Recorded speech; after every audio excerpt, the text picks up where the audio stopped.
Hey guys, Chris Dunn here, aka the Boogie Man. All right, last week we talked about the recap of the race at Lazarus Mountain, Alabama. We didn't tell you, we told you about the fun and the breakage, and I say fun, I don't know if fun's the right word, but the hustle and bustle of breaking things and me getting disqualified for not going over scales, which, I knew better. I know you're supposed to do that. From now on, I'll go over, and even if I lose or break, I'll make them pull me over the scale. I ain't told you guys, or didn't get to tell you guys, about the adventure after we left the track. It was Mother's Day's weekend, of course, so Matt, the camera guy, needed to get home for Mother's Day. I need to get home for Mother's Day. Jim wanted to get home with his kids. So we left at 9 o'clock Central Time, heading home, all right? So we go about 20 minutes from the track to one of these big buckies. Have y'all ever seen these buckies? These things are huge. Man, they got 150 pumps.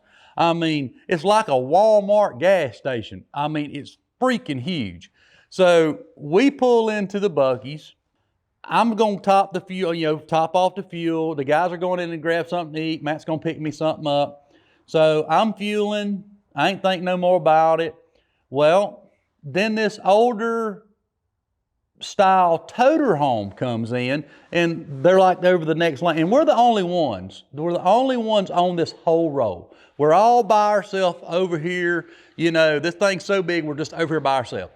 This guy comes in this toter home, and I'm going to say like a 90s model toter home. It's kind of cool. He started topping his tanks off, and we was just chit-chatting a little bit. And I'm kind of walking around the motorhome, and that's kind of what I do. And I'm looking at tires, make sure I ain't got no tires, it's flat or going down and this. And I go looking at the motorhome, the hitch is bent down. And I'm like, what in the world is going on? So I get on my knees and I get up under and look, and literally the frame is breaking out where the hitch bolts to the frame. And I said, you got to be kidding me. Mother's Day weekend. Yes, am I a welder fabricator? Yeah, but if I ain't got stuff to fix it right there at the Buc-ee's on I-20 outside of Birmingham, Alabama, it don't make a shit if I can weld or not, because it just ain't gonna happen. So the guys get back over there, and I'm like, dude, we got a problem. We can't go no farther. I don't know what we're gonna do. We got to call back to South Carolina and upstate.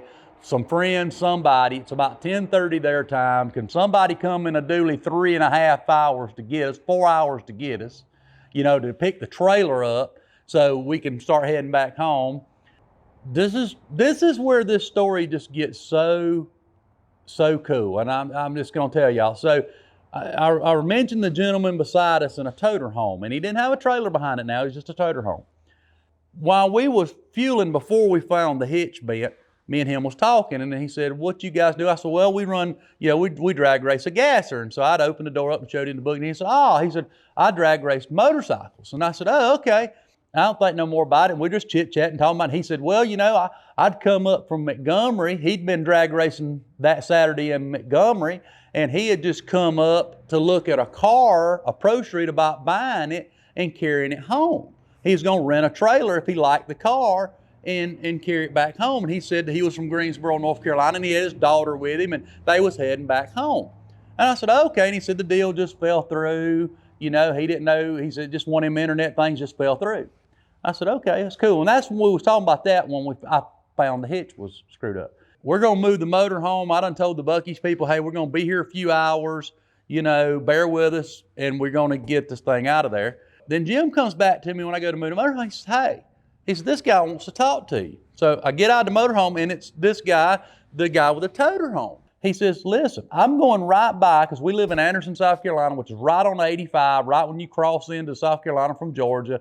He says, man, I'm going right by y'all's, your exit. I'll be glad to carry your trailer. If you'll just cover a little bit of fuel or something, I'll be glad to cover it for you. And I carry it for you or tow it. And I said, man, you're kidding. He said, no. He said, I ain't going to leave you out here. And I'm like, man, that is so cool. And that's cool to me how these drag racing community is. You know what I mean? I come from motorcycles, and I've noticed in the drag racing community, don't matter if you're on 4 or 2 wheels, they kind of just, everybody, if you're a drag racer, they kind of go together. So this guy, no lie, hooks to our trailer, and tows that trailer the 3.5, almost 4 hours back to Anderson, drops it off, took very little money, nowhere near what I would try to give him. He wouldn't take it. Well, it don't dawn on us till later. The guy says, well, you know, he's telling us earlier, you know, my name's Billy Voss and I ride, you know, drag race motorcycles. He leaves. He was like a saint. He was like a guardian angel. Or the Lord just said, look, these guys are going to be in trouble. Help him out. And he helped us out. Well, then you look this guy up. It's like, oh my goodness. This guy's a 14-time national drag racing motorcycle champion. He runs pro extreme motorcycles. He is a champion in the ADRL, Pro Extreme Motorcycle. He's a 2-time champion, I think, in that's ADRL. He's like a 6-time Pro Comp AMA champion. I mean, he's like in the top 10 people of drag racing motorcycles in the world. Who in the world would have thought that one of the guys that's in one of the top 10 motorcycle drag racers in the world has pulled up beside us? The motorhome ain't lettered out or nothing. I mean, this guy's like the super badass. He's like a Scotty Cannon, Stevie Fast Jackson, a pro mod. This guy is a Pro Extreme Motorcycle. I mean, 14-time national champion. This guy's been to Qatar, been around the world drag racing motorcycles. And I don't know none of this till this man leaves my shop. And I looked him up. I'm gonna get your address. I got shirts on board the motorhome. I'm gonna mail you some shirts.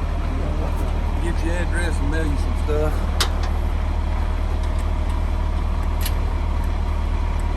This guy was just as nice as he can be. He bent over backwards. He hardly took any money for the trip. I did get his number and I'm getting his address and we're shipping him all kinds of t-shirts like he needs them. I mean, this guy's like a badass, you know.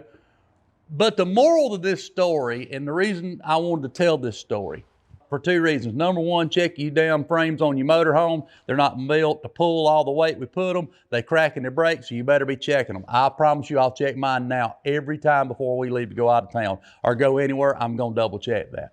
And number two, it's called the Racer's Creed. Racers will not leave you stranded. It's like another family that you don't think about until you need them. I've learned this over the last few years of drag racing that if I needed a part, I've had competitors in my own class give me a part to go race them because they want to beat your ass on the track. They don't want to watch you be broke and you not be able to make rounds. Now, there's a few of them out there like that, and them little crybaby little bitches.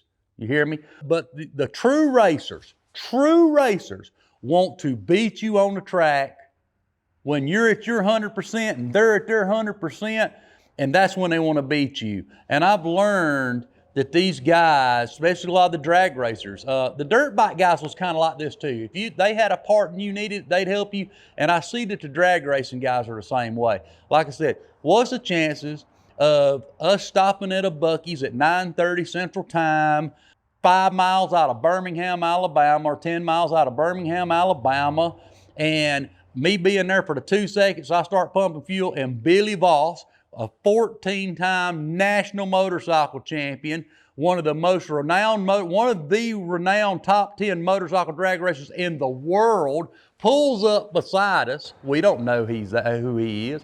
And not only is he this kind of guy, he pulls back my trailer with the Boogie Man and everything in it back to Anderson, South Carolina for virtually change. He just did it to help us. He wasn't going to leave us stranded. Think about that sometimes and always remember, you know, you ever heard the old saying, pay it forward? Pay it forward, man, because we appreciate Billy Voss. Look him up, Google him. He's a badass. I mean, when I mean badass, he is badass on 2 wheels. We thank him. Everybody here at Boogie Tech, everybody here at Boogie Man Racing Team, Billy, you the man. Thank you very much. Chris Dunn, aka the Boogie Man. Yo. All right.